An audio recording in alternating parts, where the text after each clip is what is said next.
Hey everyone, it's Takuya here. And before you start this episode, I wanted to give you a heads up about what it is that you are listening to. This is a patron exclusive episode that I have pulled in order to be able to put on here because my wife and I are currently still in Austria. And as a result, we have not actually had time to go and record the episode that we needed to get done this week. That is my bad. There was simply way too much it is that we had to do. But either way, this is the first episode of the series that we have on Patreon. And when I say series, I mean, this is part one of like what is easily a 6 or 7 part series at this point, and it is still going. This is an intense deep dive that we are doing into the complete story of the French Revolution. So if you want to get the rest of those parts, then make sure to go ahead and subscribe to Patreon, because not only are you going to get all the additional bonus episodes that we put on there, but then simultaneously they're ad-free. So you don't actually need to be interrupted by ads like you more than likely will be several times over the course of listening to this podcast episode now. So check all that out. It's only $1 a month if you want to hear more of it. But either way, I hope you enjoy the episode. Hello, everyone. Takuya here. And I'm Gabby. And welcome back to a patron-exclusive episode of the podcast that I know from the moment that I'm starting this off right now, people are like, finally, it's here. Because yes, I know it's been like, what? This is a week late at this point, or is it almost 2 weeks late? It's 3 weeks late, Steven. Wait, 3? Oh, God. Yeah, there hasn't been a patron exclusive posted in a month, but that's okay, guys, because you're going to get 5 parts. You're going to be sick of us. You all don't understand. Going into this whole thing, when I was planning on writing this, I thought like, okay, French Revolution, right? This is what I promised. And it's going to be something that is going to be 3 episodes, right? Because I'm going to have the beginning, like the lead up to it. We're going to have the revolution itself and everything that goes on it. And then we're going to have Napoleon. And that seemed to be the most reasonable course of action that I could do. I could divide it into 3. And then I start making the damn thing. And I'm like, oh, shit, no, this needs to go in here. Oh, no, I need to talk about this part. Oh, no, this has way more detail that I need to talk about here. And pretty soon, I was like a full 2 episodes in, and I had just reached the Bastille. That's the start. I know. Listen, that's the start. Gabby, I'm going to be talking to you about this here, obviously, because this is our podcast and this is what we're going to be doing. But you have no idea how much information there is going into this thing. Like, there is a reason why I have been writing and working on this for like 2 weeks straight at this point and hadn't had time to record anything, which is why there has been no episodes that have been released until now. Which I'll say this before we go ahead and begin the podcast itself. Guys, as you all are aware, Peru is live. So if you want to join us on that adventure, remember it is the lowest costing trip that we have managed to put out there yet. So if you want to hike Machu Picchu, if you want to go see all these things, there's still some early bird spots left. So by all means, go click the link that I'm going to put in the description if you want to join with us, because you all are our patrons and you are the supporters that make all this possible in the first place. So going on a fun adventure like this, I think would be amazing. Anyway, French Revolution, or I guess in this case, the lead up to it in the first place, because Gabby.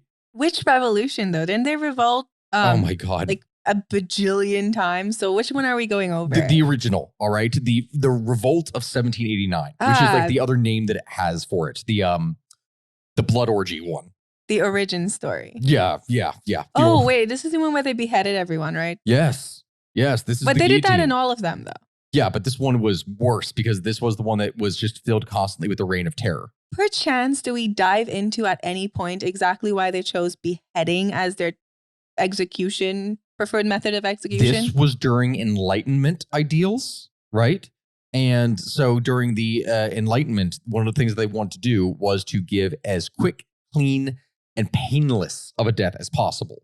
And the best way you could do that was to be beheaded, or at least you think you would. But here's the issue. I feel like they could have just given a... Well, you know how they would execute people before? Like when you would be beheaded, your head would be chopped off, like with an axe or something. Oh, and if they missed, they'd have to go back in. Like, didn't that happen to Marie? No. Yeah, it was... Was it Marie Antoinette? No. Well, we're going to get into the whole thing for execution with them later. It happened to someone who was getting executed and then they had to go back in. It wasn't even the guillotine. It was because what they would do before is they would use like swords and axes and stuff. And there were specific blades called executioner blades. I remember because there's the classic image of a ginormous dude with that ginormous axe and the little weird helmet hat thing. Yep. So they would use that. But how'd you get that job? Did you have to like apply for it? Like, hey, I'm really good at killing people. Didn't want to. We could do a whole thing on the history of executioners, but in most societies, executioners, though they were paid well, they were heavily looked down upon. Also, typically criminals had that job. The amount of therapy that you would have to get. I'm sure they didn't have good health insurance at the palace. God, no. And again, that's one of the reasons why they did. So, you know how there's that whole idea of a scapegoat of like, oh, all of our sins are going on to one person or like one like Did you just object? pick your least favorite person? Hey, you look like you'd be good at murdering. It was criminals. Gabby, one of the punishments that you could get is like, so you know how people would be branded like, oh, you're an adulterer, you're a thief, you're a whatever. So typically speaking, some of these branded individuals that could not get jobs in other places would end up getting jobs as like executioners or something. So criminals would become that, they would get that kind of position because there was still the whole concept within Christianity, especially going through Europe, of like, thou shalt not kill, and executing someone was still something that was like, oh, this is an unclean thing. We don't want to actually kill someone even when they're sentenced to death. So we're going to have this criminal do it and the blood is on their hands. I kid you not. That was like literally one of the things behind it. So executioners were well paid, but they typically lived as outcasts in societies. Like they could be wealthy and still live in like the bad part of town, even in a nicer place. That's so... And people wouldn't want to work with them or serve them or anything. Okay, well, now that we've enlightened you, see what I did there? With executions, let's jump into the revolution. Yeah, the revolution. But we can't do that. Oh my God. No. Gabby, I'm me. What do you think is going to happen in this? We got to talk about context. Because we're talking about the French Revolution, and you can't have a story about the French Revolution without understanding what created it in the first place, right? Poverty. Well, yes, poverty, but there's so many other factors. Even going into this, there were some of these things that I didn't realize because you know how everyone, well, I'm not saying everyone, but a lot of people are probably aware that going into the French Revolution, there was all those issues with bread prices and everything. So there was how was their housing, their mortgage rates? Oh my God, gas really prices? Bad. Not necessarily gas, but oil. Was the middle class else. doing okay, or were they just getting shoved under the bus? Middle class barely existed at this point, and it was even worse. But the ones who were getting really hard hit were the lower classes. But we're going to get into that. Okay, we're going to get into that. What about rent? Was the price of rent terrible? Oh no, there was a statistic. Maybe we should French revolt. Listen, America. I know that you're drawing a bunch of references to the stuff today for how people are acting, and I kid you not, over the course of doing research for this, there were a lot of parallels. Like one of the things was talking about, oh yes, over the past half century, wages had increased by 20%. Awesome. The price of rent increased by 60%. Oh my God. I love it when history repeats itself. Are we going to be the next France? Oh God. Hopefully not in this kind of scenario. Guys, vote me for the new government. Thanks. Not even vote me in power. Vote me for the new government. Yeah, it's just me in our room making every decision. Oh yeah, sure. So, okay. Context. We need to actually get into this thing here with France. Otherwise, we will quite literally go nowhere. It's just going to be all references whatsoever. These episodes are also probably going to be longer. I'm saying that from the beginning right now. So, France, right? At first glance, when you're looking at this in the 18th century, France is definitely one of, if not the major powerhouse of Europe. It really is. It was the greatest power among the 5 great European powers, at least in terms of a mixture of size, wealth, etc. Like, of course, you have France, you got Britain, you got Austria, Russia, and Prussia. These are the 5 great powers of Europe at that time. And it was the largest state in Western Europe. Moreover, its population at the time was 28 million people, which is obviously small by today's standards when we're looking at stuff for a country. But at that time, that was massive. That made it the most populous single state in Europe after Russia. France also wasn't just like, big in terms of its population and whatnot. It had a huge colonial empire. It was in the Caribbean. It had outposts everywhere. Its colonial possessions were not necessarily as extensive as those that the British had, of course, but by the 1780s, they did have extremely valuable ones. In fact, when we're talking about this, remember how we talked about Haiti before in a previous podcast, Gabby?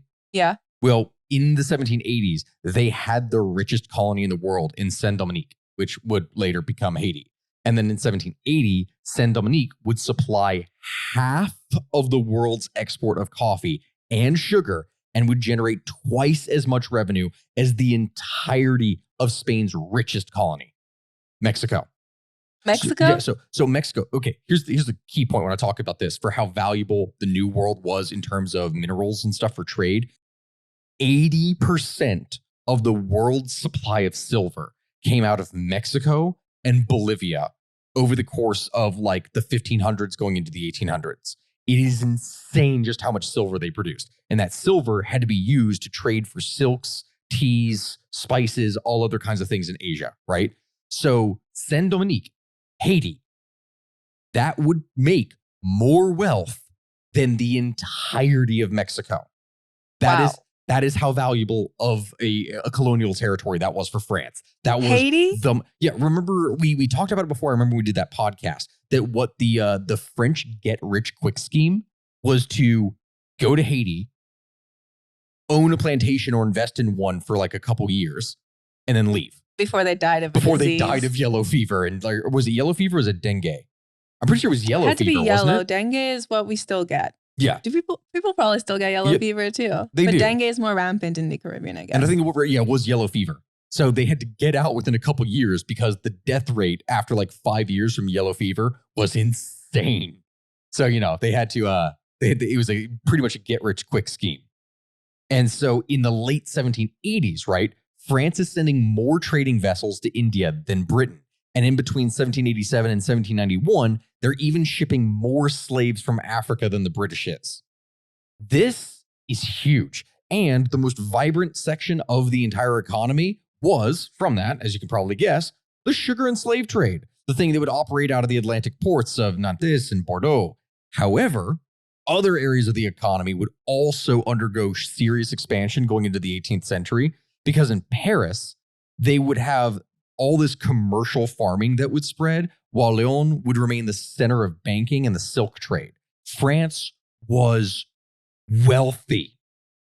Like, it was stupidly wealthy. And this is a thing that a lot of people don't really realize going into it, because they think, oh yeah, Britain had the greater economy. Britain was the one with all this industrialization and other stuff, right? They were the better one. France was a monster in comparison to Britain. It was. I think Britain's strength, I know Britain's strength was just their navy. Like, they were just a massive military power. It was their navy and efficiency. That's the big thing. It doesn't matter how big you are. If you're, let's say that you're going into a fight. You're twice my size or something like that, but your feet are rotting off. So you can't actually step anywhere. It doesn't matter how big you are at that point.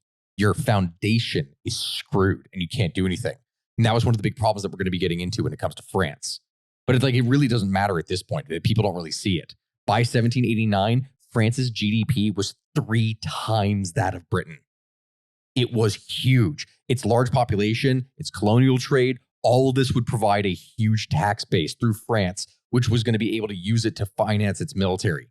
And as a consequence of that, France would boast the largest European army of all the European states, as well as a very powerful navy. Not as powerful as Britain, mind you, but it was definitely a competitor, and they had a much more powerful land force. The power of that military has been illustrated so many different times, especially by the crucial aid that France was going to provide for the United States during the American Revolution, specifically when they would fight in order to screw over the British. And then aside from that military might, France would also enjoy a huge amount of soft power. Think about it. Even to this day, when you talk about culture and refinement and all of these different things, when you're associating stuff that is fancy, one of the big things that comes to mind is France. Well, in fashion, yeah, people are all, even to this day, yeah, they still look to Paris. Day. Yeah, it's huge. And France has existed like that for not the past 200 or 300 years. That has been the case going back all the way into the medieval ages. It's wild though, because when we were in Paris, none of their outfits really popped. Like, we should be looking at like Korea and China and all of those different places where people do like street fashion, because they... Oh my God, but I hate all the ones who invest in those stupid luxurious stuff, specifically estatements, and then they can't actually afford it. I know, but their fashion is like so good there is in some comparison. Cool stuff, though, I'll admit. I fully understand that. I do totally get that. But it's like, again, theater, music, fashion, exactly as you said, all that stuff is everywhere. And that's what people are looking to them for. It's hugely influential. French philosophers, because remember, this is the time period in which enlightenment is becoming a huge big deal. Voltaire. Yes, Voltaire. God, what is the other one in here? Voltaire is the one that always comes to mind, though he also simultaneously is famous for rigging the lottery, which we should actually tell his story. That might actually be a fun thing for one of these episodes. But all these different philosophers, hugely important role in the 18th century Enlightenment period. The thing is, though, if you want to describe France as anything, you could almost describe it as a kind of paper tiger. because it is huge, it is wealthy, it is strong, but it's almost like a glass cannon in just how fragile it could potentially be. Hey everyone, Stakuya here, and before we get back to the show, I would just like to thank today's sponsor, Rocket Money. If you all do not know what this is, Rocket Money is a personal finance app that helps to find and cancel your unwanted subscriptions, it helps to monitor your spending, and it helps lower your bills all in one place, and it is incredibly useful.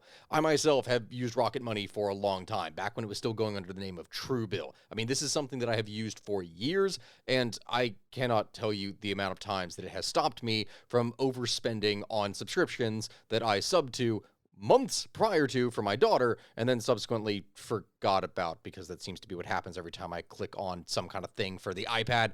Okay, bad memories. Bad memories are popping up. Either way, with over 5 million users, it has helped save its members an average of $720 a year. Mind you, that is $500 million or over that in canceled subscriptions. So stop wasting money on things that you don't use. Go and cancel your unwanted subscriptions by going to rocketmoney.com/everything. That is rocketmoney.com/everything. Thank you all, and now back to the show. Because despite all the advantages that we're talking about here, the French state suffered from a lot of different issues, a lot of structural weaknesses that were very different from its great power status. Because, as an example, first, France would suffer from financial problems over the course of the 18th century because the nobility would enjoy all kinds of different tax exemptions. They were, as an example, exempt from the taille, which is the principal land tax. The Catholic Church, which owned 1/10, that is 10% of all of the land in France, they were completely exempt. They had to pay no tax whatsoever on any of that. Instead, what the church would do is they would negotiate something called a don gratuit, which is like a free gift. You can almost say it's a bribe to the crown, so the crown doesn't have to actually send taxpayers to look or not taxpayers, tax collectors to look at stuff for the church. Instead, the church is just like, yes, this is our contribution to the crown's finances. And it will be so much lower than anything that they would reasonably have to be taxed if they were actually being taxed. So that's what they would do. And then as a consequence, that means that the overwhelming majority of the taxes would fall on the lower classes, the people that could probably least afford it. Between 1/3 to half of a peasant's income was siphoned away by different taxes and dues to other people, like to the church, to the noble landlord that they worked on, to the state in taxes. All of these different things would take away, again, 1/3 to half their income. And they weren't even making like what it is that people do today. It was barely subsistence level even back then. Moreover, 56% of the tax burden would also fall on landed property, the least dynamic sector of the entire economy, because it's not producing anything. It's taxing land, not actual labor or productivity. So that wasn't able to actually do anything. Second, from all this, the numerous attempts that the French state to try and reform their tax system over the years, all of them would fail. They wouldn't be able to hardly do anything. So even though they had this massive robust, that's the term that I'm looking for. Robust. Yes. Robust. It was robusty is what it was. The French big money bosom was huge, but simultaneously it provided no milk. There was nothing that, okay, look, don't look at me like that. I was on a roll there for puns. Don't even look at me like that. Okay, Gabby, don't. Seriously though. Oh my gosh. Listen, they had all of these different things that they wanted to try to do to reform the tax system because they knew that they weren't getting all the revenue out of it that they needed. The problem was the French bureaucracy all over the course of the countryside and these things called parliaments, which is not like parliament when it comes to Britain. In fact, I'm probably not even saying the French pronunciation for this right, but think of it as like a local judicial court because there was 13 different parliaments or so across the French state. And these would be staffed by, can you guess the people who would be working it? Nobles. Of course. Yeah. And it's always the people with the money that have the most political sway, even back in the 1700s. And the parliaments were what actually enforced and did anything for local taxes and laws. So they're just going to be like, hey, y'all, you're going to pay us a ton of, bro, they do that today. So they paid Like they wouldn't pay. They wouldn't do it. They wouldn't do anything. The crown wasn't able to actually enforce any of the things that they tried to do, which just ended up sucking. So in the 17th century, the reason why this got so bad is because in the previous generation, remember how there was the whole thing for like the absolutism within the French crown?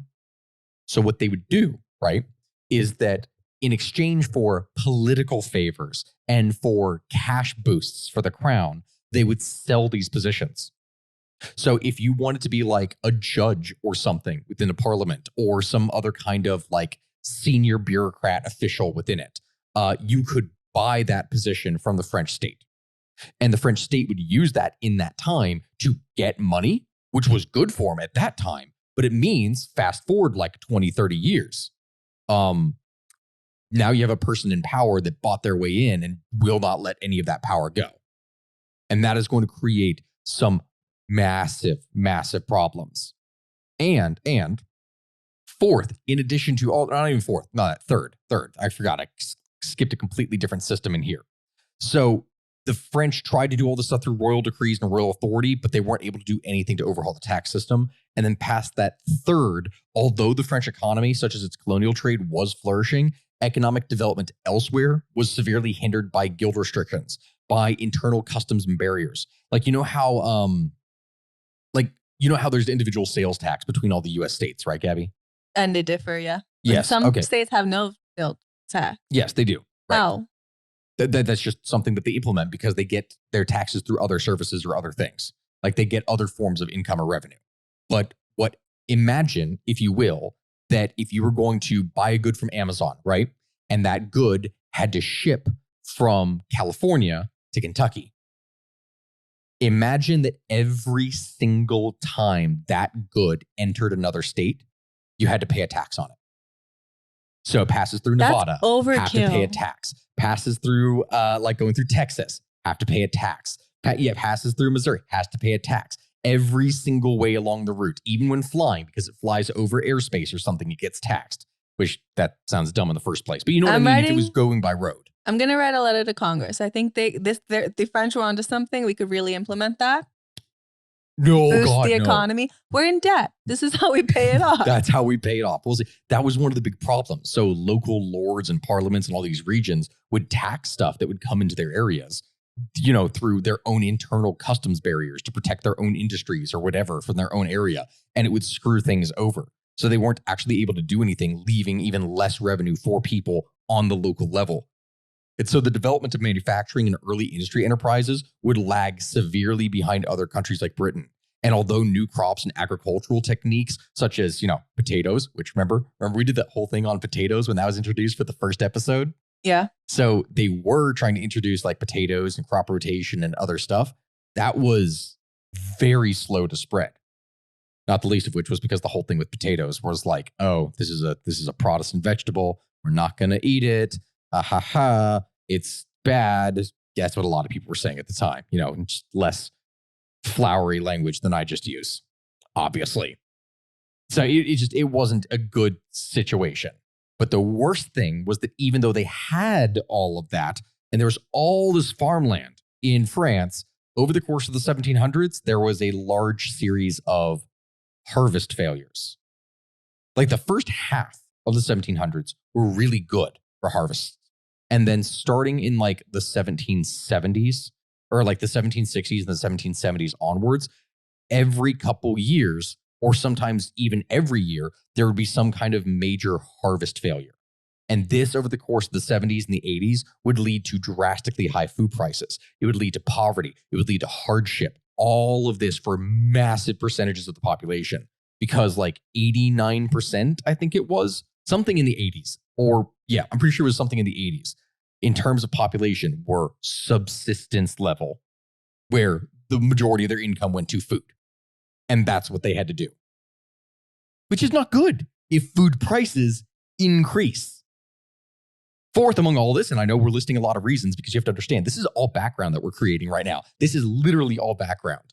The French structures of administration that they had in government were not uniform at all. It wasn't standardized across anything, right? The French state had expanded drastically over the course of the early Middle Ages through a mixed process of conquest, of marriage, of inheritance, of all these kinds of things. And as a result, different laws and codes within different regions would be completely different. Like there was no overall central authority law that applies across all of France unless it's just dictated by the king. What about the king? That's the thing. The king could, but remember the parliaments? Right. They would resist. There were constant battles between the king and the parliaments and all this other stuff over who had the authority in what situation, whether or not it was enforceable, or even if it was, just ignoring it. This literally sounds like Congress and the president. And but worse, but gets so much worse. Yeah, you're right. As an example, one of these that I was able to find was that Brittany, which is the region up there in northwestern France here, like the very tip below England, they were not going to be affected by a very unpopular tax that was a tax on salt, which was called the gabelle, is what it is. Or gabelle? I got it in here in the notes that I was looking at it on here, but it's like that. It was the salt tax, basically. So they taxed salt, the only good thing that probably existed in the food. Oh, salt taxes were one of the most common types of taxes that people would implement. Because salt was needed by every person in society. It didn't matter whether you were a commoner, a noble, etc. Everyone needed salt for the purpose of preserving food, for flavoring, for literally everything. The state needed to control salt specifically to use for the preservation of food for military campaigns. Salt was the most crucial product next to actually having food itself.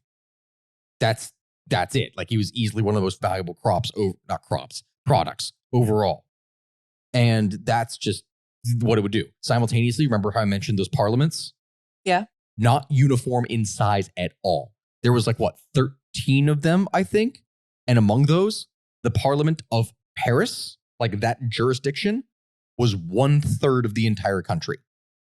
So 1 out of 13 of the parliaments controlled 1/3 of the country. So that parliament was actually in charge of the country. It was really powerful, very influential. Yes. It was. It just means that even if you could implement something in one area, it does not mean that you could actually get it in another. It just was not something that could really work. And it just is bad. Simultaneously, a fifth one, there were a lot of demographic and social changes that created their own problems because the growth of population, along with the widespread system of partible inheritance, which is like, remember Gavelkind, where the land gets divided equally amongst the children? Well, because that was continuously happening in the countryside as France's population was growing and not a lot of new farmland was being added, this just means that the bigger farms that were producing lots of food became less and less and less efficient over time as they were gradually consolidated into, not consolidated, broken apart, it's the exact opposite, into smaller farms, like smaller plots. Which means it would be less efficient. Yes, and that means that the people that were working them were not able to produce enough crops to sell at a greater profit, so more and more farmers out in the countryside were on subsistence level, where they were producing what they needed to eat with not as much to go to the market. So then what did the people who needed to buy food do? Now you're asking the good questions. They starve. Oh, they could plant their own garden. Nope, I mean, not when you're in the city. Not when you're in the city in here. It was not something that was applicable or what they could do. See, there's a great question. That was one of the first things looking at this, like, well, why didn't they push more people into the countryside to do this? Because they didn't really have the land or development to be able to create more farmland in other areas. Also, what jobs did the people in the city do? If you moved to people who are doing specific jobs out of the city, who would do those jobs? Exactly. And then you lose out on a whole sector of like productivity when it comes to manufacturing. That's one of the things that would end up happening. The parliaments didn't see these holes and decide, hey, maybe we should do something before we fuck this up royally. It weakens their own power. I want you to think about this. You are a noble, right? Who owns this big plot of land that you are potentially renting out to a couple families. Over the course of that time, 4 families, as they be fruitful and multiply and whatever, that 4 families now becomes 8 separate families. Those 8 families now become 16 by the next generation down. And so pretty soon, now you have a landlord that is collecting rents, not from 4 different families, but from 16. So he's happy about that. So he's happy about that. Now you see where there potentially could be a little bit of a problem. all of this is a problem. Mhm. No, well, it's true. Yeah. No, now you can see it's a problem. No, literally everything that I've been listing here so far has been a problem. So what that just means is, remember, all these farmers are on basically subsistence level already with less to go to the market. So what happens if there's a harvest failure? Famine. Famine. Starvation. Famine. Starvation. That's what happens. But they could eat cake. We're going to get into that later. Misquote. We're going to get into that later. So, stagnating agricultural production, rising inflation, all this was going to further erode the purchasing power of the peasantry. And as bread prices would rise and real wages would fall, an increasing proportion of the poor's income had to be allocated to subsistence. Like they had to pay more for just bread versus being able to buy anything else. And the problem with that is it's like, okay, well, at least they're still able to eat. Because the peasants are now spending less money on other goods, what happens to the overall economy? Sorry, I missed your question. What did you say? Oh, no, because the peasants, remember, because it's kind of like what happens nowadays in here, like with the whole thing for behind student loans.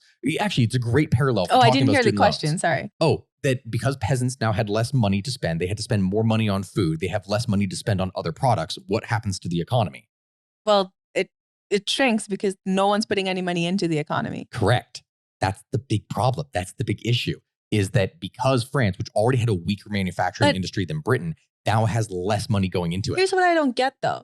A huge issue that we had with inflation is they kept raising the interest rate so people stopped spending money because that was hurting the economy. So like, what is it? Do we spend too much or do we spend too little? What is the just right amount? Just tell us so we spend that. I know. That's the whole thing. It's a balance. It's something that has to be monitored. And also, this is in the day before there's just a whole bunch of paper currency that is flooding the system.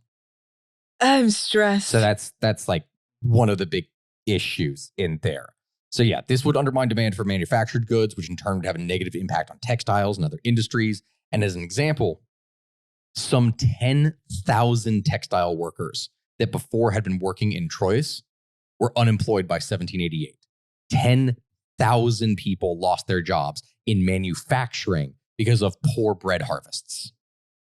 That's how bad that is. Really? Yes, really. That's, again, everything in all this is connected. So as the process of polarization just continued further and further, it became more and more evident by looking at, like, if you look at the social scale, the nobility dominated the higher echelons of the Catholic Church, but the parish priests on the lower levels, these were people that were relatively poor, and they were more intimately connected with the local peasants as well as the urban communities that, they actually interacted with. Meanwhile, you have the traditional nobility, nobility, which was also constantly being resentful of the entry of these rich commoners. Because remember, this is a time period in which people are going off, doing a little bit of trading, making a buttload of money in Asia, and then coming back and being able to live like kings, right? So this was particularly the case amongst a lot of those old sword nobility types.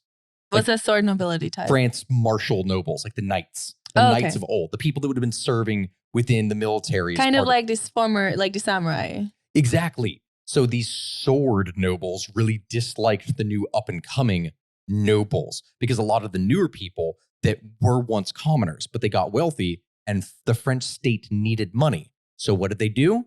They sold noble titles and positions to people. You could effectively buy something off of an impoverished noble. Why would people buy a noble title, though? Social status. But you're already rich. No. You can buy whatever you wanted. No, you couldn't. There were certain aspects and things. Oh, right. They have those laws, sumptuary laws. Yes. That only nobles can wear this and only nobles can buy that. Okay, fine. Also, you wouldn't be allowed into certain venues. You wouldn't be allowed to be doing... Exactly. Has always been a little bit weird. Correct. Meanwhile, the rising land rents meant that the aristocrats with larger estates were becoming less and less dependent on royal appointments. So they didn't actually need to gain power and influence through the country. They could instead just do so in their own land. All these issues with pensions before that they would have been assigned would only get worse as these were things that became less and less, what's the word? Not dependent, reliable, less reliable going into the 17th and 18th century because they had no money. And so the failure to reform taxation meant that although France on paper was technically speaking a wealthy country, simultaneously, it couldn't actually use any of that wealth. And so the crown, in order to finance its wars, in order to finance its building projects, in order to finance any of the things that it had to do, How do you think it got its money? How did it get its money? Debt. Oh, You like gotta, we did? You gotta borrow money. How did they do debt back then? Everything was physical currency. Yeah, well, you can borrow from banks. You can borrow from all these things here, and that's what they would do. So Who tracked it? Huh? Who tracked the debt? The comptroller of France, like the finance minister, which we're going to be getting into. Did you just erase it? Like you're a Oh my God. country.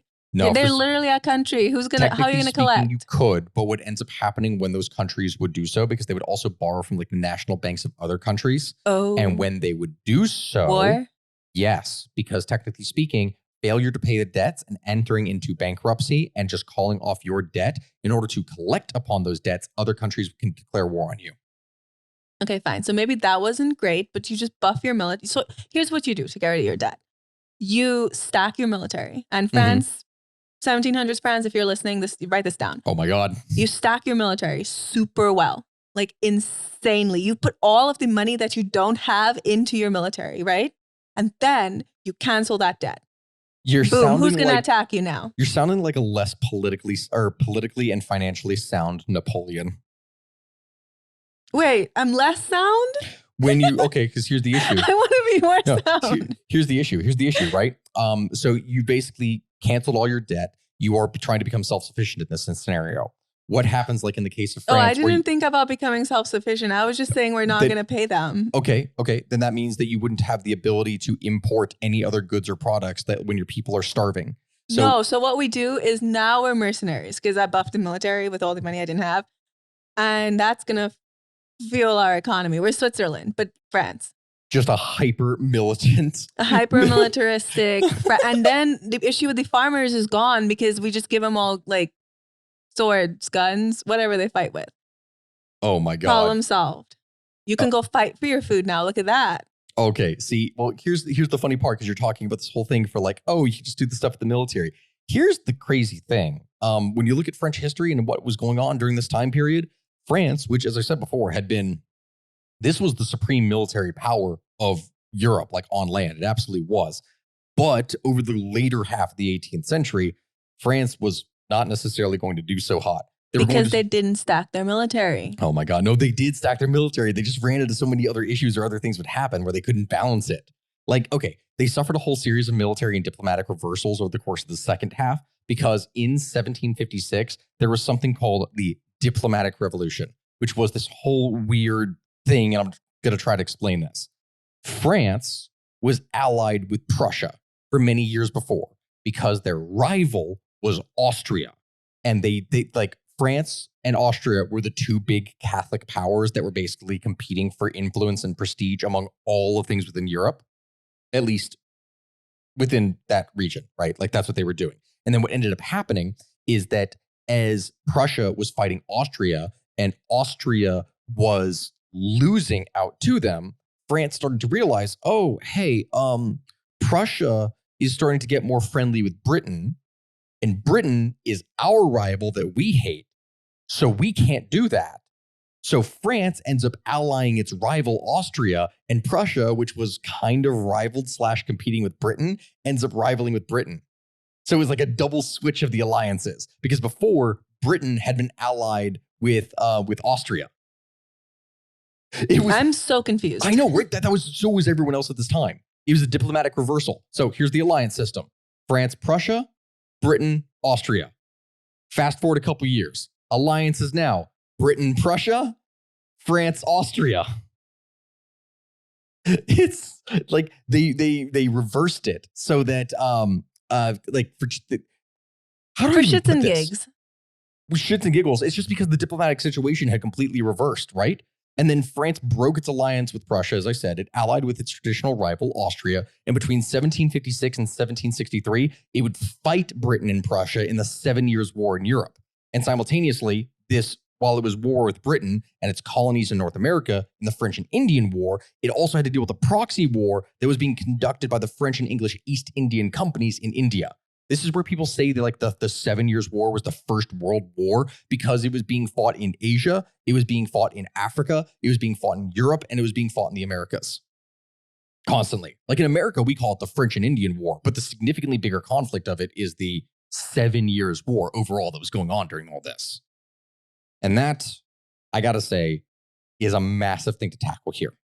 And I have to talk about this because... Oh my God. No, I have to. When are we revolting? I know, all right? But listen, you can't talk about the French Revolution without talking about the 7 Years' War, because this is the first major domino.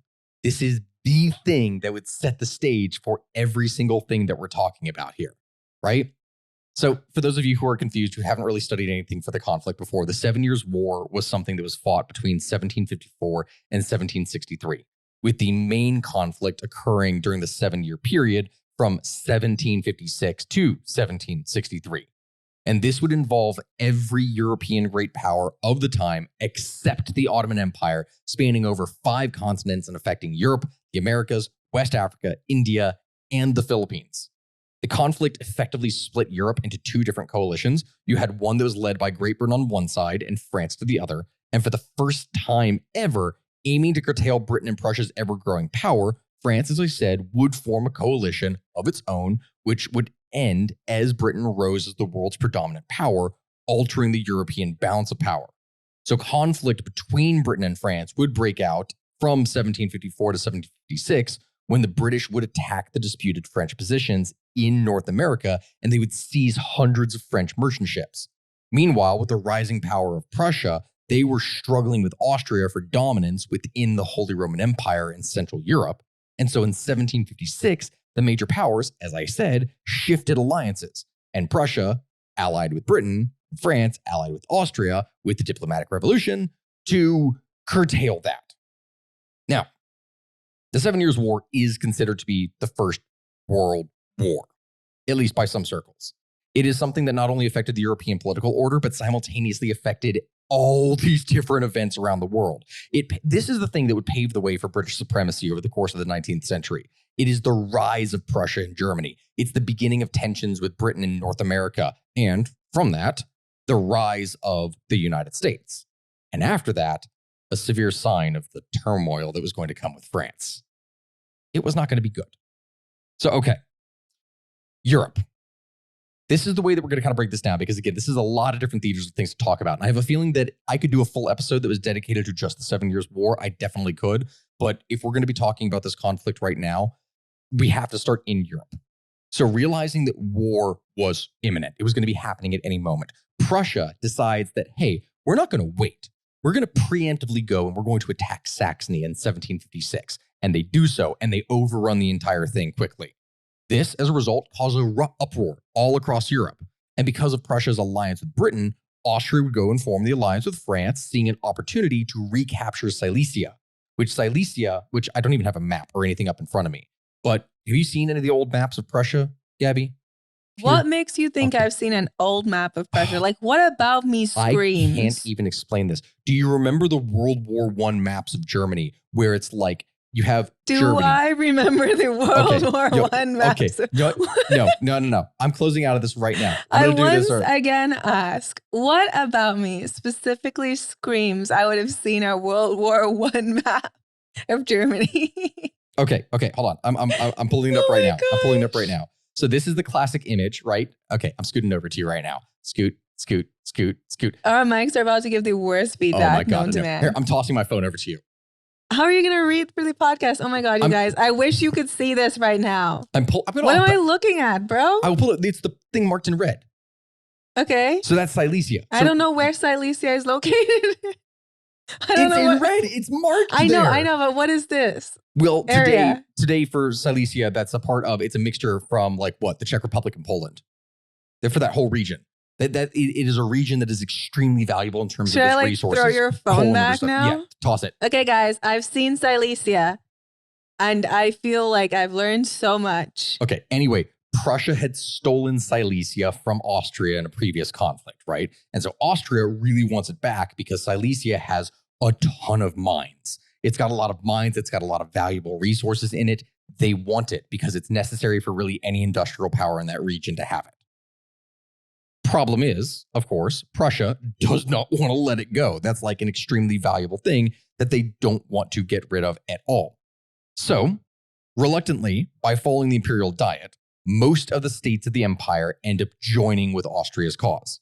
And the Anglo-Prussian alliance ends up getting joined by smaller German states, such as Hanover, which remained in a personal union with Britain.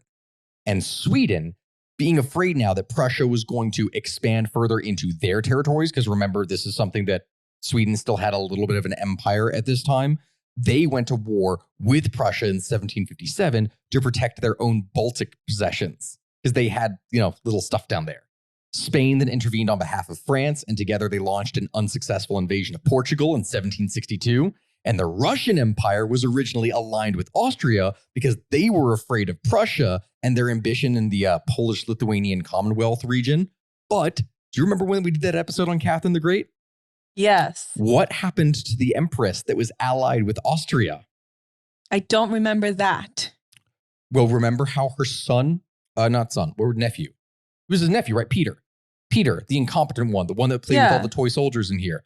He was he was the 18th century version of a wereaboo, which is like, those people that were obsessed with Nazis. And so he supported that other side because he was worshipped obsessed with them. Germany. Yeah, he worshipped Prussia, basically. So that whole thing, Russia originally sided with Austria, but then flipped sides and ended up siding with Prussia after that whole thing broke out. Oh my God. They really needed guidance. Oh my God, the entire conflict is a massive mess. It is chaos. Also, it's kind of funny that we talk about First World War, considering what happened in the First World War with Russia getting knocked out of it. Anyway, despite the huge disparity in numbers, 1756 was successful for the Prussian-led forces on the continent. And in 1757, Frederick the Great would march into the Kingdom of Bohemia. And although he would win a very bloody battle, the Battle of Prague, and he would lay siege to the city, he would lose the Battle of Kolin, which forced him to lift the siege and then withdraw from Bohemia altogether. Things at this point were looking a little bit grim for Prussia, with the Austrians now mobilizing to attack Prussian-controlled soil and a combined French and Reichsarmy, which is the army that is formed by a combination of all the German states, because the Reich, that's what that refers to. They were approaching from the west. But then at the end of 1757, the entire situation in Germany gets reversed. Because after winning the battles of Rossbach and Leuthen, Frederick once again establishes himself as Europe's premier general. He is dude, I need to do a whole episode on this guy. He is crazy. But even if they were winning amazing victories, the Prussians still had to face the prospect of 4 major powers attacking them on 4 fronts. France from the west, Austria from the south, Russia from the east, and Sweden from the north. Prussia was in a dangerous spot here. And so in 1758, following the failed invasion of Moravia, Frederick stopped his attempts to launch a major offensive into Austrian territory, and the Russians then turned around and invaded East Prussia, where they would remain until 1762. Then the years 1759 and 1760 would see several Prussian defeats, partly because of the Prussian misjudgment of the Russians, and partly as a result of good cooperation between the Russians and the Austrians. And then the French planned to invade the British Isles in 1759, but they were prevented by being defeated at sea twice. And you can't invade an island if you don't have a navy. And so by 1761, forces on both sides were exhausted. They were seriously depleted. There was nothing they could really do. And in 1762, one of the major deciding factors of the entire conflict happens. Russian Empress Elizabeth dies. Her successor, Peter III, recalled all Russian armies from Berlin and then mediated Frederick's truce with Sweden. He also placed a corps of his own troops under Frederick's command. Literally switched sides mid-conflict because obsessed with the Prussians. And this turn of events is known as the second miracle of the House of Brandenburg, because the House of Brandenburg was the house that controlled the whole thing with Prussia. Seriously, it saved them overall. Frederick was then able to muster a larger army and concentrate it against Austria. You know what would actually make a fun alternate history video? What? What if Elizabeth hadn't died? If she hadn't died, Prussia would have continued to be pressed by both Sweden and Russia on the same side as well, which means Prussia would have potentially lost the 7 Years' War. And then what would have happened? I need to do that. That probably would be a really fun one because it's a crucial moment in history that if she hadn't died when she did, her German-obsessed nephew wouldn't have taken over. Anyway, In 1762, this would bring two new countries to the war because Britain would declare war against Spain and Portugal. They would then join the conflict on Britain's side, and Spain, aided by the French, would launch an invasion of Portugal and succeed in capturing Almeida. And eventually, the Anglo-Portuguese army would chase the greatly reduced Franco-Spanish army back to Spain, recovering almost all of the lost towns. By 1763, everything was pretty much a stalemate. Frederick had retaken most of Silesia and Saxony, but not the latter's capital, Dresden. The Russian emperor was overthrown by his wife, Catherine, who then ended Russia's alliance with Prussia and withdrew from the war altogether. Like, they didn't switch sides again, which would have been really funny if they did that literally again. Austria was now facing severe financial crisis and had to decrease the size of its army, which, as you can probably guess, decreasing the size of your army in a war is going to greatly reduce your amount of power. And in 1763, a peace settlement is reached with the Treaty of Hubertsburg, ending the war in Central Europe.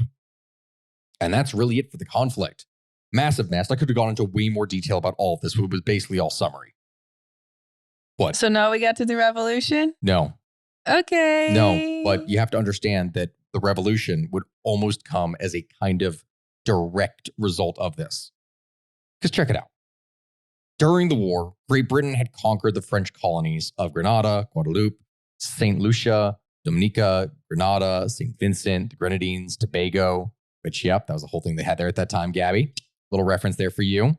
The French trading post that they had in India, the slave trading stations at Gorée, the Senegal River, all of its settlements, the Spanish colonies of Manila and the Philippines, all of these different regions were captured by the British. And the French, in turn, had really only captured Minorca, as well as some British trading posts in Sumatra, while Spain would capture the border fortress of Almeida in Portugal and Colonia del Sacramento in South America.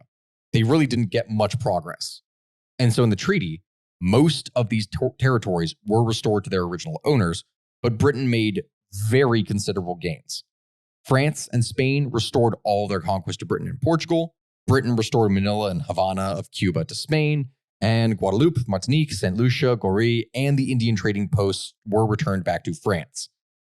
But in return, France would cede Canada, Dominica, Grenada, St. Vincent, the Grenadines, and Tobago to Britain. And France would also cede the eastern half of French Louisiana to Britain, the area from the Mississippi River to the Appalachian Mountains. And in addition, while France would gain some of its trading posts back in India, it simultaneously had to be recognized that the French traders there were, well, they were forced to be recognizing like the British as their superiors and rulers of Indian native states and trade, and pledged to not send any troops to the Bengal region to interfere. Effectively, the British from that point on would have full sway in India because they no longer had to compete with the French there simultaneously. The 7 Years' War would produce very little territorial or political change in Europe, but simultaneously it would still entail massive losses for France, which was forced to surrender all of its colonial possessions in North America. But the bigger problem, remember how they financed all these wars, Gabby? How? Debt. I know, but so every other country was just fine just giving them money? Yeah, so they borrowed from their own banks. They borrowed from all these things. Even now, to this day, it's a thing that confuses a lot of people. Fun fact for anyone. There's this whole thing that has been talked with political...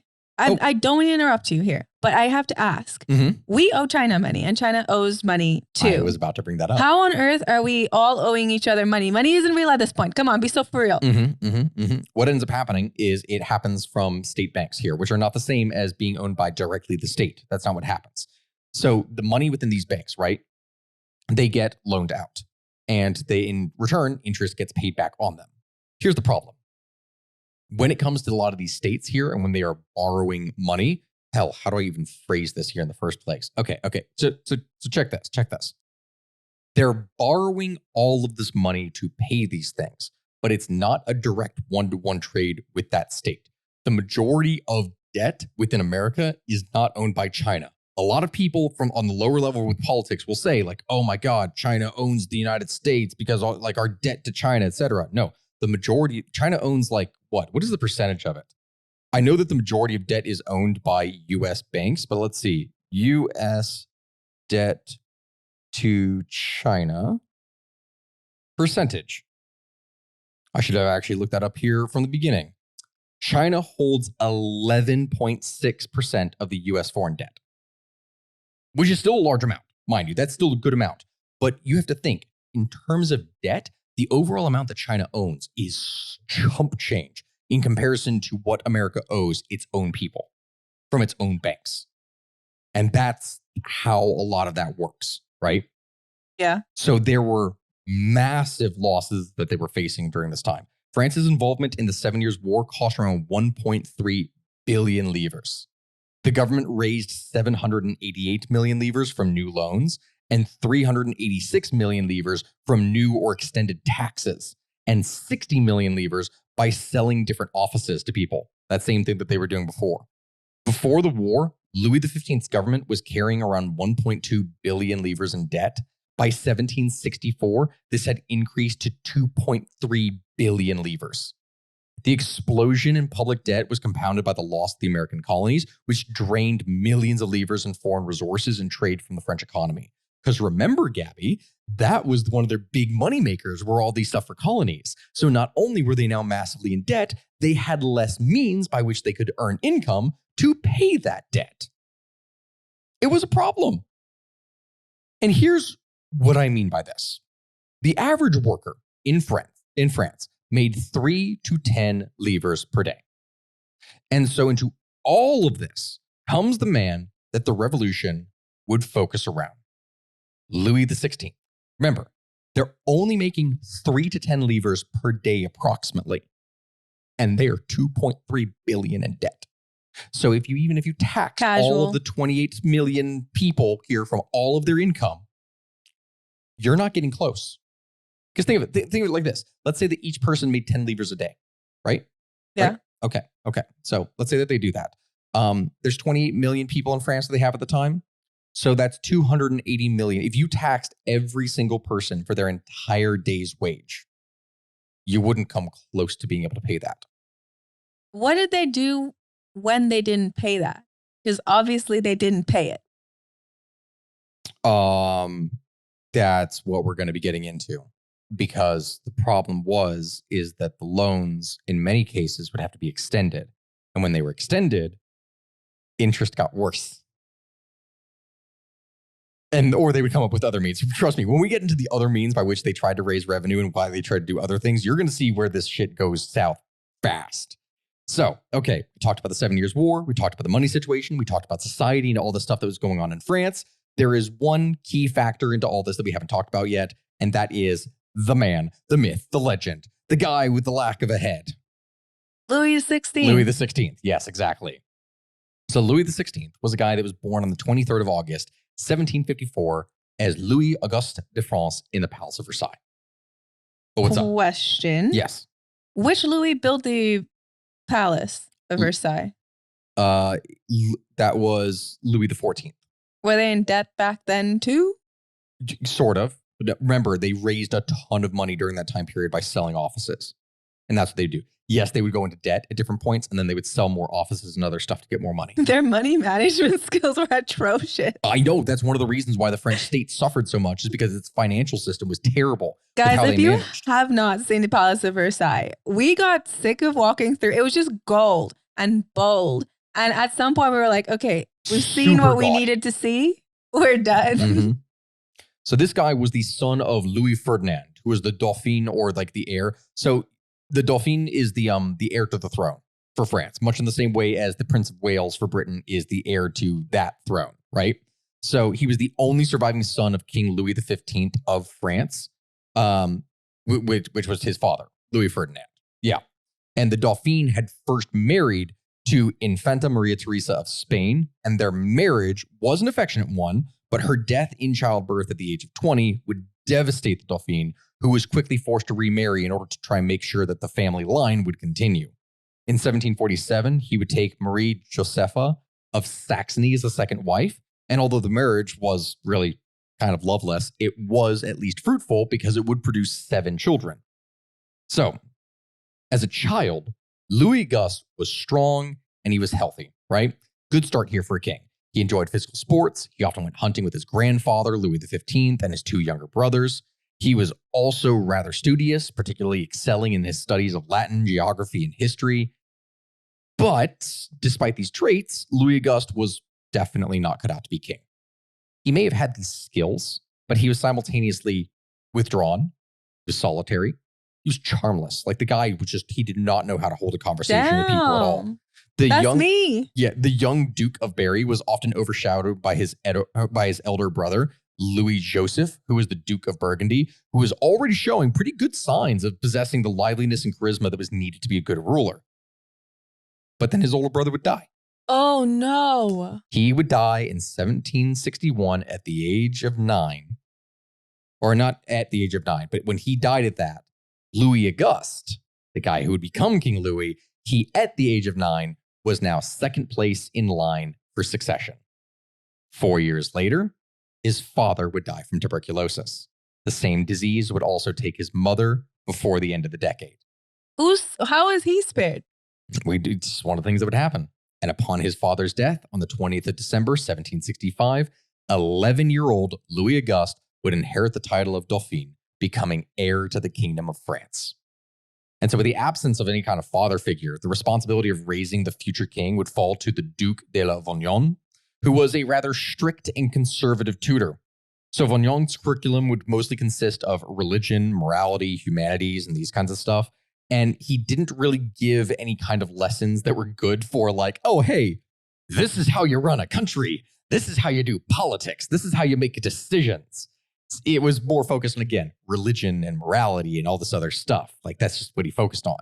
And so, I mean, a lot of historians actually credit Vignon's tutelage with Louis Auguste's future, like, as being the reason why shit went wrong, because it made him super indecisive, it seems. Or at least that's one of the theories, because he was naturally kind of timid already. And his tutor apparently taught him that that was a good thing, that timidity, humbleness was a virtue. Like, because, you know, within the church, like that's something that you should do. So he was always nervous and not voicing his opinions and not doing things. A great quality for a king. Do as a king. Yeah. You see where that would potentially be a problem. So, 1768, time passes. In order to strengthen the new Franco-Austrian alliance, Louis XV arranges for his heir to marry the Austrian Archduchess, Marie Antoinette, the youngest daughter of the Habsburg Empress, Maria Theresa. The wedding was celebrated in Versailles 2 years later on the 16th of May, 1770, when Louis Auguste was 15 and his bride was 14.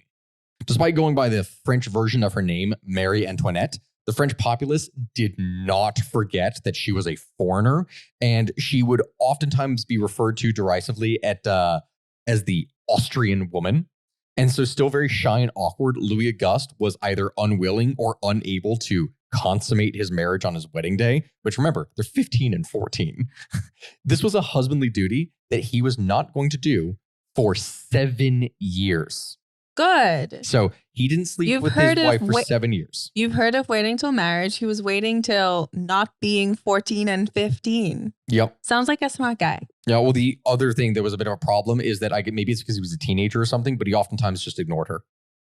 Like, he literally didn't do anything. He preferred going out on hunts and just leaving her behind. Think of your high school sweetheart. Now think of having to be married to them forever. Mm-hmm. So, yeah. The whole thing, though, with how he would actually treat her would cause a lot of embarrassment to the couple. And their lack of children would lead to a lot of ridicule, both in the form of ridiculing Louis Auguste as possibly being impotent, and also that Marie Antoinette was unfaithful. Because if after 7 years they suddenly started having kids, then maybe it was her sleeping with another man. See, that's this. Oh, this is where you get into a little bit of a problem. Or, you know, they finally figured out how to do it right. You know? Yeah. See, maybe they were doing it wrong. So one of the theories that I had heard growing up was that he suffered from a thing called phimosis, which is, I'm not going to explain it in here, but it creates some difficulty for forming sexual difficulties. It's like a thing that can happen with a man. And there was also the idea, here, look it up here. Gabby, you say what it is, because I'm not even sure how I can properly explain it. It's like something where the foreskin, I think, doesn't actually go down. I think. Is that what that is? It's a narrowing of the opening of the foreskin so that it cannot be retracted. Ooh, That doesn't sound very comfortable. Yeah. It gets too narrow, so it's not able to go down. That's what it was. So there was an idea that he had that, but as it turns out, I guess that's not actually true. That was what I had heard when I was younger. And he wasn't impotent.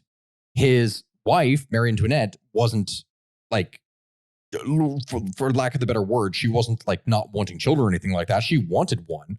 And so some historians posit that Louis' self-imposed celibacy was actually more of a psychological issue, as some historians say that he was afraid of being controlled and manipulated by his wife in the same way that his grandfather had been controlled by all of his varying mistresses. Because yes, that was something that happened. Remember the whole thing with the mistress of the king being an official position within France?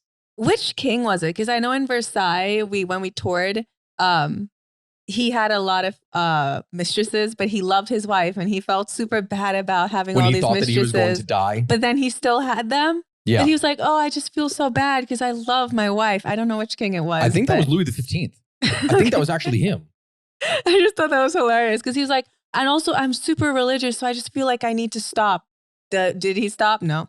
Yeah. No. So either way, for whatever reason, the couple doesn't have children for a while. They only consummate their marriage after Marie Antoinette's brother, Joseph II, who is the Holy Roman Emperor, visits Paris incognito in 1777. And then in a series of letters, Joseph would describe Louis as a rather weak individual, but no imbecile.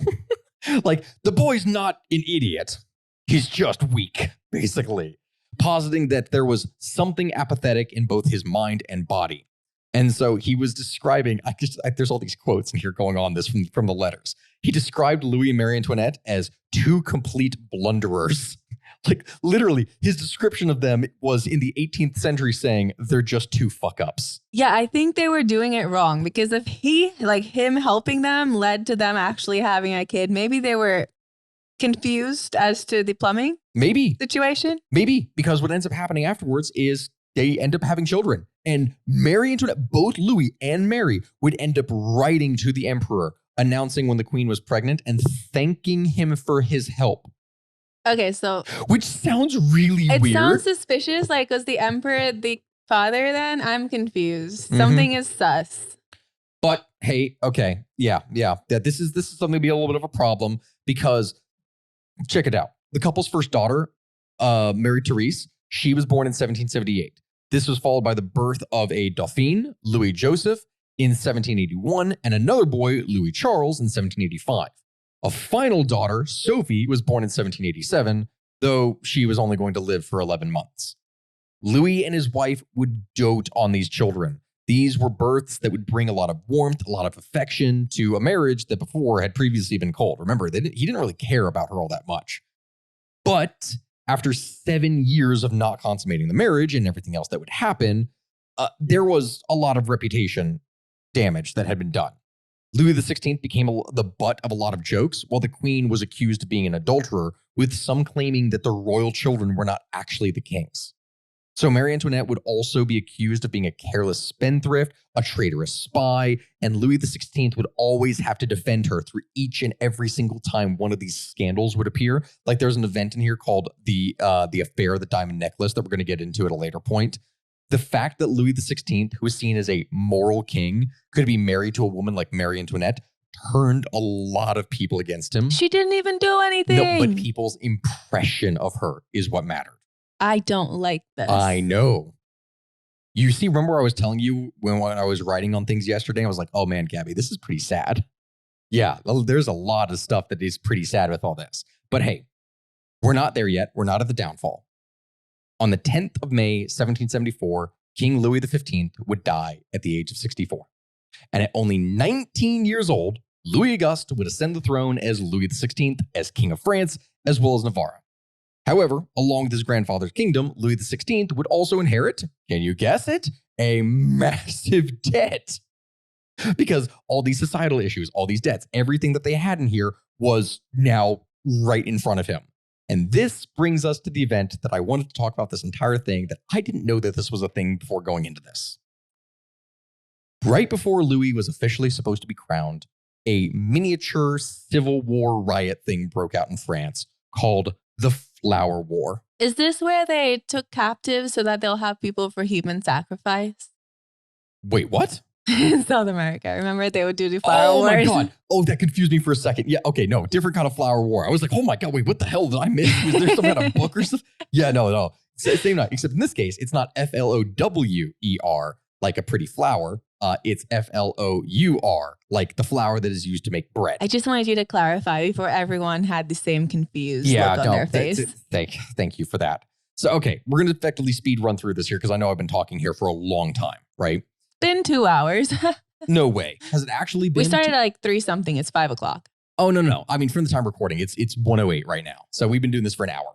The Flower War refers to a series of approximately 300 different riots that swept through France from April and May of 1775, all because of rising bread prices. The revolts would only subside after soldiers had been deployed, resulting in hundreds of people getting arrested, and it was one of the first big manifestations of what you would then call the French Revolution. But it wasn't quite the revolution yet. This was just the opening stages where people are getting pissy. So check it. Remember when I talked about all the beginning issues with the failed harvest and everything that was happening? Yes. So the price of bread was the biggest, most important factor to the French lower classes in the twilight years of the ancient regime, right? This was the old system of nobility ruling. Bread made up 3/4 of most ordinary people's diets. And so even in normal times, the poorest of workers oftentimes had to spend around half of their income just buying bread. Even a slight increase in bread prices could threaten people with starvation because they wouldn't, like, if half their income is already being spent on the prices as they are. If prices increase by 20%, they're screwed. And so with the sudden rise in prices, this is one of the most dangerous things that could possibly happen to public order. See, by the 1700s, grain had become easily the most popular and biggest crop in all of France. And although there had not been any widespread country famines, in the 6 decades prior to 1770s, localized hunger was still an issue, and the fear of starvation had been enough to spark an obsession with growing grain. Other high-yield crops such as maize, potatoes, these were more rarely grown since the two crops required a lot more fertilizer, and also there was a bunch of social issues that were going into it. This would prove to be a very difficult thing when most herds of livestock were either, they weren't very numerous, they weren't well nourished enough to provide adequate manure, so it wasn't really worth it in the first place. And so aside from Alsace-Lorraine, where potatoes were widely cultivated, most French peasants still considered potatoes to be unfit for human consumption. Many of them didn't think they were even good for animals. And some of them would only use them for feeding pigs. And that's it. Because pigs could eat effectively anything. So these poisonous potatoes, the pigs were still able to eat. So many of them just refused to grow them. Like, why the hell would they grow this crop in the first place? So the popularity of grain, combined with the lack of consistent access to meats and cheeses and any other kinds of products with the lower classes, meant that bread made up a huge portion of ordinary people's diets. And that lack of diversification in French agriculture meant that if any of those crops failed, well, you're going to get something like the Irish potato famine, where the majority of what is produced is not going to actually work or be produced at all. And so although France had enjoyed many good years of harvest in the first half of the 18th century, from the 1760 onwards, harvest became more and more uncertain. Yields would fluctuate sharply. Between 1770 and 1789, over 19 years, only 3 harvest seasons were actually abundant everywhere in France. And so with each new generation, peasant farmland was divided amongst more and more sons, so that by the late 1700s, most countryside farms were small, with small yields and a risky crop that potentially could fail. And so the fear of famine prompted many French peasants to become extremely protective over their access to bread, as it was widely believed that the ability to feed oneself was a right that had to be protected by the authorities. This is why, interestingly enough, funny little detail, do you know what the nickname of France's king was in this? Like one of his many titles? No clue. The first baker of France. That makes a lot of sense. Because he was responsible for feeding them their bread. Yeah, because even to this day, France has those weird bakery laws where you need to have a bakery within a certain distance of each person in the city of Paris, right? So the bakeries can't just all close. They have to have someone open. Exactly. In the area. Like, this makes so much sense. Oh, it does, especially when you know this other context. And so people didn't like to steal bread because it was still seen as something that was moral. So even if prices rose and bread was stolen, they would leave behind money. I can't even remember. I have the name in here later of what it's called, but they would leave behind money that was approximately equal in value to what they would say that it would be worth versus what the market price actually was. It was like kind of a moral payment thing that they would have to do. And people hated hoarders. If you were a person that was seen as hoarding bread or grain or flour or whatever, this was something that was punishable by death. When you say by the time of the hoarding French bread, Revolution, by the time of the French Revolution, at this time, So- you might just get beaten. like what people almost to do death. with water and bread during a hurricane, essentially. Correct. Yes. Yes. Let's bring that back. I'm joking. Oh my I'm God. joking. It's a joke. Maybe we find them. Yep. So going into all this, right? This is something where going since the medieval ages, the moral economy had been upheld by a series of regulations within the grain market. And this was something that was specifically protected and safeguarded by French authorities to guarantee that people had access to grain.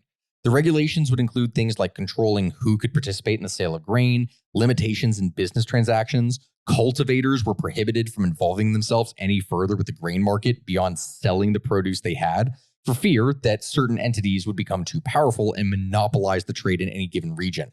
Kind of like what happens with some of those regions where co-ops get dominated by a producer or by a seller that they have to sell through, so they control everything. You know, like I think some of the stuff that we've talked about in the case of northern India, where some of that stuff can happen. So as an example, bakers were allowed to purchase enough grain to make their bread, but they were forbidden from reselling any of their grain. So if they bought a bunch of grain to make bread and they had like 2 sacks of flour left over, they weren't allowed to sell that flour. They couldn't sell it for a profit for people.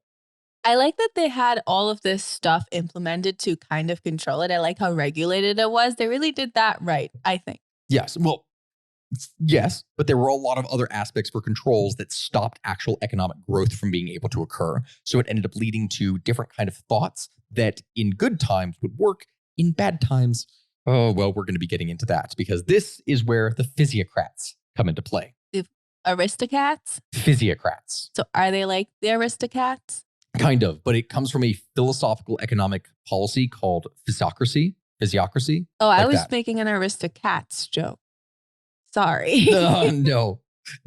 Okay. So get this right. Get this right. King Louis XVI of France, as we talked about, he comes to the throne in May of 1774, and he wants to be loved by the people.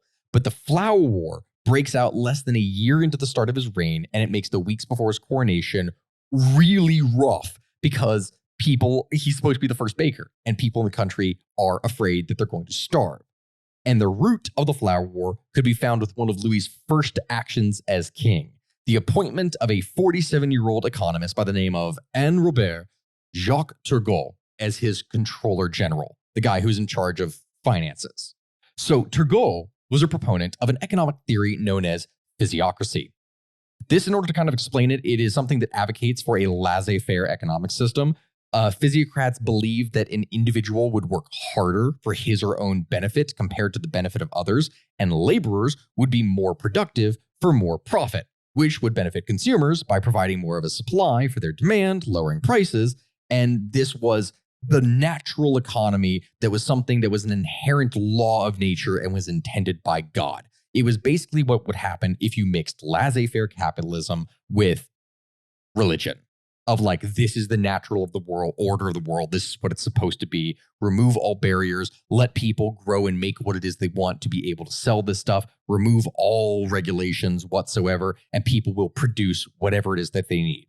It is like religious libertarian, you could almost say. That's kind of what they were doing.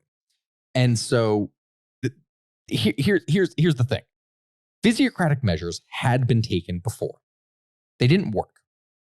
This is something that when the ministers of Louis XV of France had removed grain regulations, this was met almost immediately with shortages and localized riots in 1767 and 1768.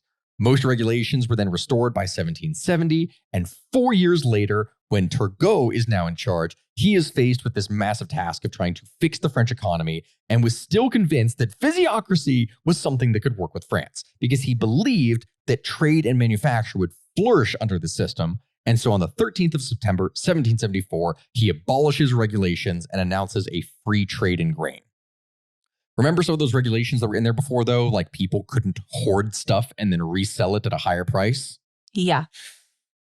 Yeah, this is where we're going to be coming into a little bit of a problem. See, Turgot's edict was very poorly timed, coming out just at the end of, can you guess it? A failed harvest. Oh, no. Yup.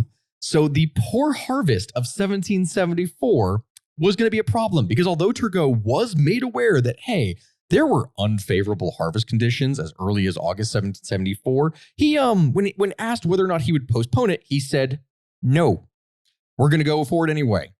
So the harvest had not been equally poor in every region of France. And so consequently, many merchants who were no longer inhibited by the different grain regulations began buying up all the grain in areas that had done better, where prices were cheaper, and then selling them in the hard-hit regions for drastically marked up prices.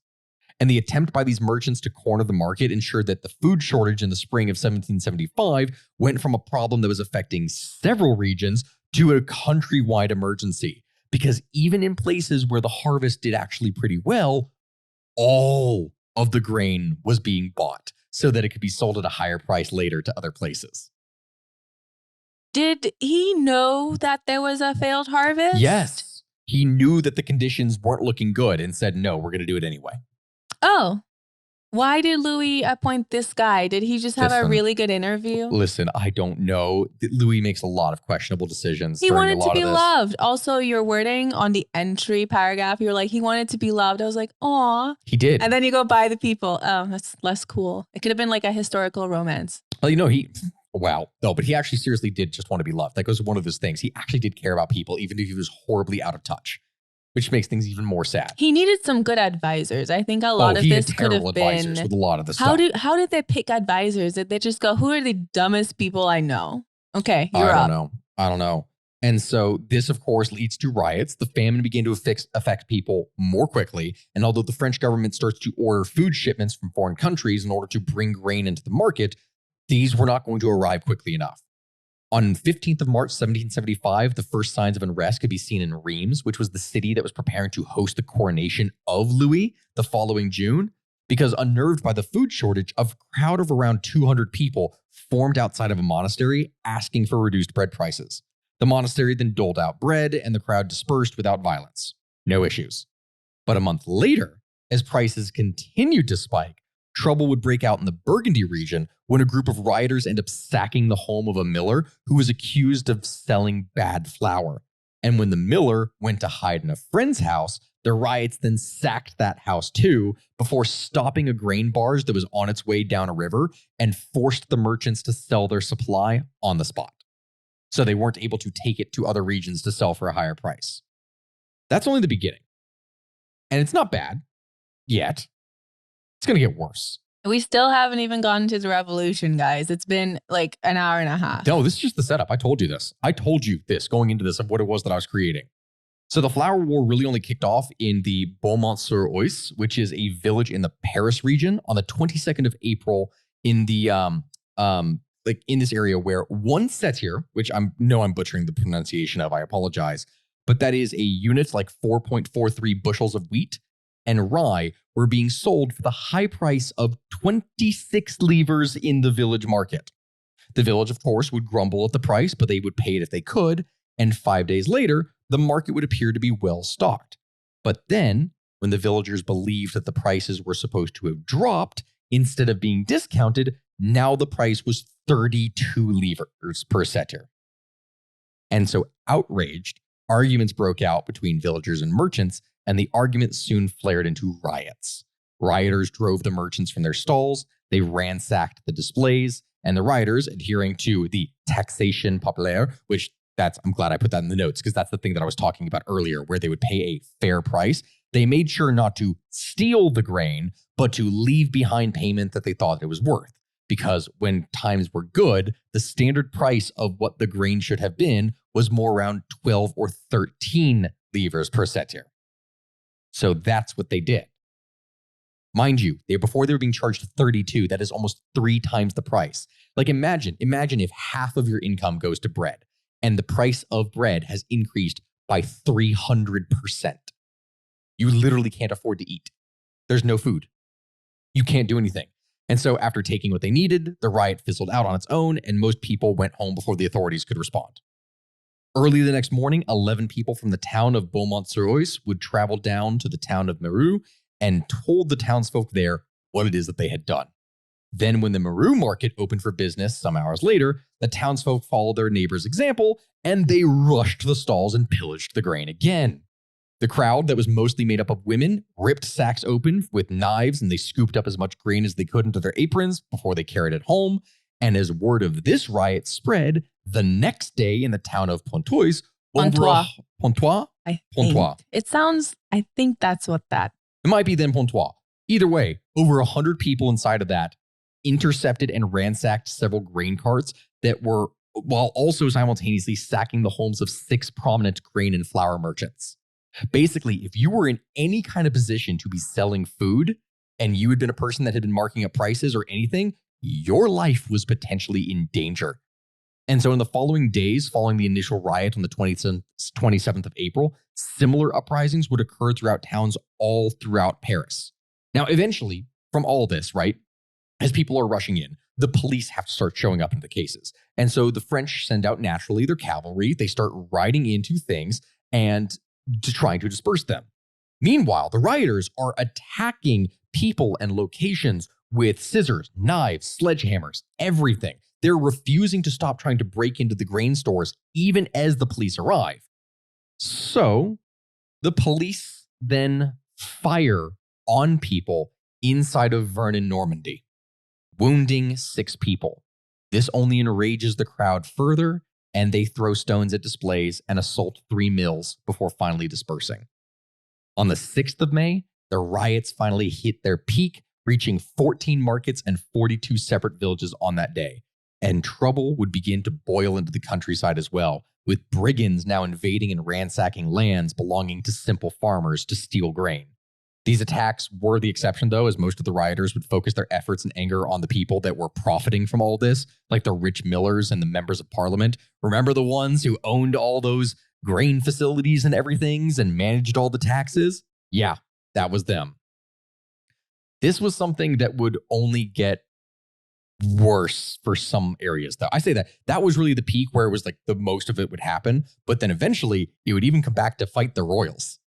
Fight, bite. Bite is the word that I'm looking for. So riots in Versailles and the crowns, riots in Versailles would occur, and the crown would have to respond to this. So on the 2nd of May, 4 days before the peak of the war, it was reported to the king that thousands of rioters were marching on Versailles. And although the story would later circulate that Louis XVI would bravely open the gates and let the rioters in and speak kindly to his people and would calm them down with fatherly and very sympathetic words. And then supposedly the crowd would then shout, "Long live the king! Yay!" No, that doesn't seem to have really happened. Police records seem to indicate that not only did the royal family flee Versailles for their own safety, but simultaneously, the rioters were not even heading for the palace. Instead, they just immediately moved to the royal grain stores and stole 900 sacks of flour. Yeah. So this is something that would only just create more and more chaos across the country. And eventually, the king has to put a stop to all of this. Hoping that things would calm down in Reims in time for the king's coronation, Turgot orders the mobilization of charity workshops in the city and along the route to Paris to provide disgruntled commoners with work and also with bread. On the 5th of May, Louis XVI officially calls for a swift and severe repression of the riots, and on the 9th of May, he offers general amnesty to all rioters who return their stolen goods in cash or in kind, except for any leaders or instigators of the issue. Those that did were going to end up being arrested. And because the crown's response was as severe and also as amicable as it was, the movement overall lost a lot of momentum. And the Flour War eventually was over before the 11th of June, 1775, the date that he was coronated. Just as he promised, the king's crackdown on the Flour War rioters was severe, but it wasn't as bad as anything that had compared to previous riots or other issues. Like 92% of the people that were arrested were just in the Paris region alone, where they actually had more authority. More people ended up actually getting off of things. With out of all this, only 548 people getting arrested. And even among all of that, very few were convicted. 2 were condemned to hang, 15 were sentenced to servitude as galley slaves, and 5 of these were life sentences, and 9 received sentences to royal prisons. That's it. Eventually, all of this would have to settle down. And the Flour War was by no means the first or the most important food riot of the 18th century. It was a relatively bloodless affair, apart from the 2 executions, and it did nothing to change the status quo. But coming so soon after the ascension of Louis XVI, the Flour War seemed to be one of the first warning signs that something really bad was getting ready to happen in France. What happened to Turgot? He lost his job. Oh. Yeah. So that whole thing with physiocracy and everything that they tried before, they had to cancel I know it. what he was trying to do, though. And it would make sense for everything except for the literal grain, like the food of the country. If you were talking about a situation, remember how they had a bunch of small farmers producing barely subsistence level with a little bit of that going to the market. If they were in a situation where they didn't have that and it was large scale industrial farms that were producing massive amounts of food and it was more consistent, reducing barriers that way when you have a good food supply in the beginning is great. When you were running into a situation where they could all get screwed over. Did these people study like economics and history and and they politics? Gabby, this was the international relation. Yes, and this was the time of economic theory. This was they were probably just a little bit bad at it. Huh? So, Gabby, when we're talking about working it out, literally that's what it is. The 1700s going into the early 1800s, this is when all that economic theory was being developed and coming into play. Well, look at that. So people were testing out different things. They figured it out, and look at us. We're thriving on what they figured out. Yay. Thanks. Anyway, I actually skipped past a number of things that I had in here because of just how long, and I realized this was going into, because you saw how much work was going into this. This episode, as it stands right now, is an hour and a half. So we are going to need to stop things here for today, but that is the end of the Flour Wars. On the next thing that we're going to be talking about. Wait. Do you have to do the voice where you're like, coming up?